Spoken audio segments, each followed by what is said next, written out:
পশ্চিমবঙ্গের রাজনীতিতে বড় চমক।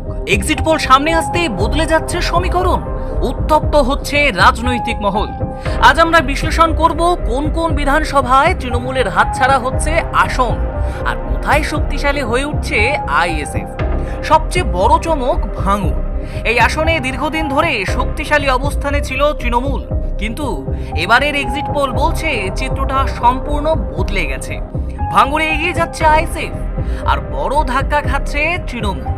এবারে আসি হারোয়া বিধানসভায়। এখানেও দেখা যাচ্ছে একই ট্রেন্ড। তৃণমূলের শক্ত ঘাঁটি বলে পরিচিত এই এলাকায় এবার আইএসএফ এর উত্থান চোখে পড়ার মতো। ভোটের হিসাব বলছে এখানেও এগিয়ে আইএসএফ। দেগঙ্গা আরও একটি গুরুত্বপূর্ণ কেন্দ্র। এই আসনেও তৃণমূল পিছিয়ে পড়ছে বলে ইঙ্গিত মিলছে এক্সিট পোল থেকে। আইএসএফ এখানে ধীরে ধীরে কিন্তু শক্তভাবে নিজেদের অবস্থান তৈরি করেছে। মিনাখা, এই আসনেও পরিস্থিতি প্রায় একই। তৃণমূলের সংগঠন থাকা সত্ত্বেও ভোটের ময়দানে এবার এগিয়ে যাচ্ছে ভাইজানের দল। এখানেও পরিবর্তনের হাওয়া স্পষ্ট। এবার ক্যানিং উত্তর। এই কেন্দ্রেও বড় চমক দেখা যাচ্ছে। এক্সিট পোল বলছে আইএসএফ এখানে লিড নিচ্ছে এবং তৃণমূল পিছিয়ে পড়ছে। তবে সব জায়গায় একই ছবি নয়। আমডাঙ্গা বিধানসভায় দেখা যাচ্ছে ভিন্ন চিত্র। এখানে এখনো নিজেদের জমি ধরে রেখেছে তৃণমূল। আইএসএফ চেষ্টা করলেও এই আসনে তৃণমূলই এগিয়ে।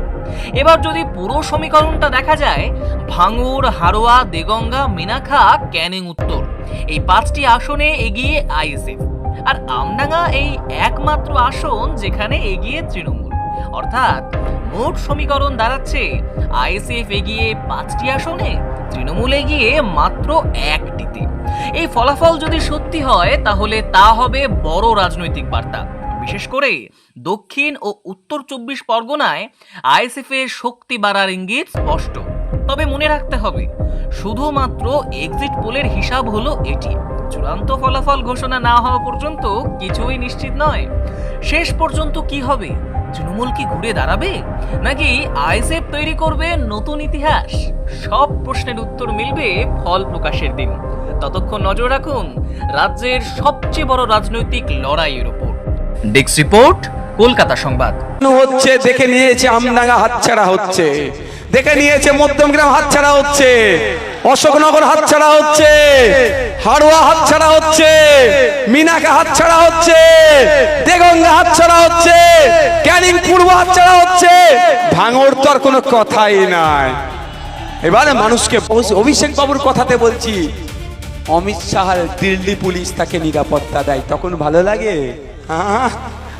দিল্লিতে গিয়ে অমিত শাহর পুলিশকে নিলে তখন খুব মিষ্টি লাগে।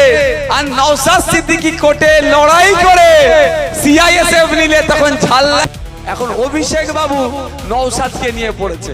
এতদিন অভিষেক বাবুর মুখে নওশাদের নাম শুনতাম না, এখন নওশাদকে নিয়ে পড়েছে। কি বলছে?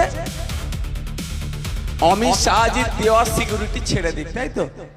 এটা নিয়ে বলেছে। প্রথম কথা হচ্ছে, আমি কারো বাবা কালী সিকিউরিটি নিয়ে ঘুরিনি, আমি দেশের পুলিশকে নিয়ে ঘুরছি, এতটুকু মাথায় রাখবে। আমি প্রথম বাংলার পুলিশ চেয়েছিলাম, সহজে বোঝানোর জন্য। তিনবার মমতা ব্যানার্জির কাছে চিঠি করেছিলাম। একজন বিধায়ক হিসাবে যে নিরাপত্তা রক্ষী পাওয়ার দরকার আমাকে দেয়নি। তিনবার মমতা ব্যানার্জির কাছে চিঠি করে জানিয়েছিলাম যে আমাকে নিরাপত্তা রক্ষী দেওয়া হোক, দেয়নি। 1 নম্বর কথা। স্পিকার স্যারকে চিঠি করলাম যে আমাকে নিরাপত্তা রক্ষী দেওয়া হোক, দেয়নি। 3 নম্বর হচ্ছে অমিত শাহজিকে চিঠি করলাম যে পশ্চিমবাংলায় যত বিরোধী বিধায়ক আছে সবাইকে সেন্ট্রাল ফোর্স দিয়ে নিরাপত্তা দিচ্ছেন, আমিও বিরোধী বিধায়ক, আমাকেও দেওয়া হোক, দেয়নি। পরিশেষে নওশাদ সিদ্দিকীর কাছে তো, বুঝতে পারছেন কি বলছি, পেন আছে, পেনের খোঁচায় আমি জব্দ করতে ভালো পারি, আপনারা জানেন। ও 5 টাকার পেন AK-47 এর থেকে বেশি জোরে চলে। আমি কি করলাম, পেনের একটু খোঁচা দিয়ে দিলাম, কোর্টে চলে গেলাম। সব কটা চিঠি এক জায়গায় করে কোর্টে গিয়ে বললাম, এবার বলুন আমাকে কি করবেন। কোর্টকে বললাম যে আমি পাচ্ছি না। কোর্ট তখন কি করলো, সিআইএসএফ কে বললো যে নওশাদ সিদ্দিকীকে একটা টাইম বেঁধে দিলে এর মধ্যে নিরাপত্তা প্রদান করতে হবে এবং তার থ্রেটের বেসিসে তাকে নিরাপত্তা রক্ষী দিতে হবে।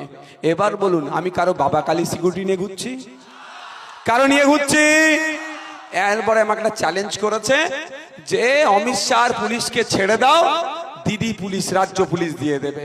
আমি এখানে কথা দিয়ে যাচ্ছি আমডাঙ্গার মানুষের কাছে, ভুল বুঝানো হচ্ছে, দেখে নিয়েছে আমডাঙ্গা হাতছাড়া হচ্ছে, দেখে নিয়েছে মধ্যমগ্রাম হাতছাড়া হচ্ছে, অশোকনগর হাতছাড়া হচ্ছে, হাড়োয়া হাতছাড়া হচ্ছে, মিনাকা হাতছাড়া হচ্ছে, দেগঙ্গা হাতছাড়া হচ্ছে, ক্যানিং পূর্ব হাতছাড়া হচ্ছে, ভাঙড় তো আর কোনো কথাই নাই।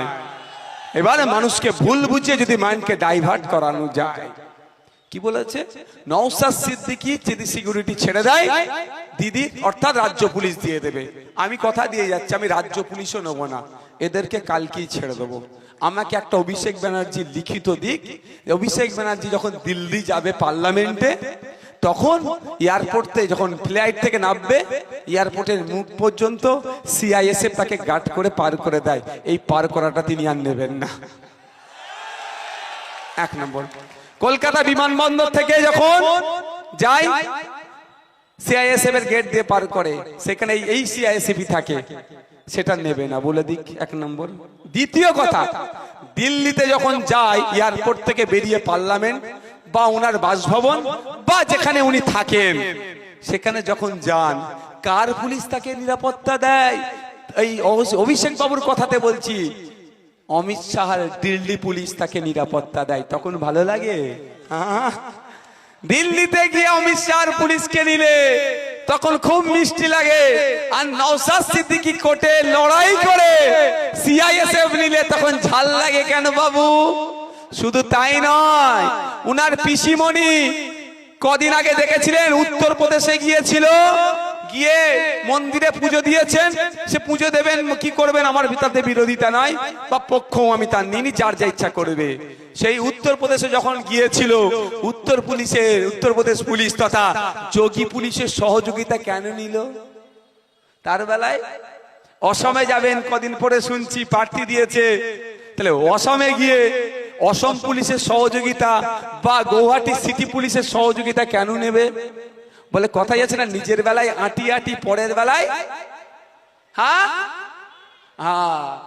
শুধু বিভ্রান্ত করছে। তাহলে চ্যালেঞ্জ আমি দিয়ে গেলাম, তো আমি চ্যালেঞ্জ দিয়ে গেলাম, এটুকু মাথায় রাখবেন। শুধু আমাদের নামে মিথ্যাচার করা হচ্ছে আমাদেরকে আটকানোর জন্য। বাবু আমি আপনাদেরকে বলি, মায়েরা, বাপেরা, ভাইয়েরা, যে কারো কথায় বিভ্রান্ত হবেন না।